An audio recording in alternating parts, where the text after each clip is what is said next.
मी मुख्यमंत्र्यांना विनंती केली की या लाडक्या बहिणींना आम्ही 1 लाख बिनव्याजी देतो.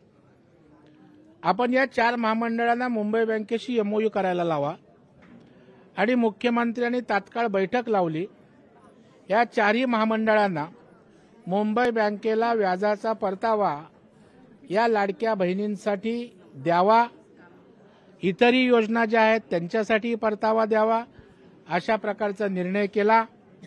या 4 महामंडळापैकी MTDCची आई नावाची योजना आहे, त्या योजनेअंतर्गत आता शेकडो महिलांना 1 लाखापर्यंत बिनव्याजी कर्ज त्या ठिकाणी दिलं.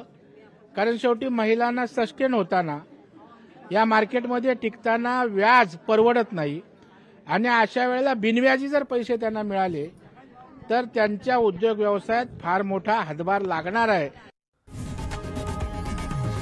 लोकशाही मराठी ऐका, पहा, जागरूक रहा.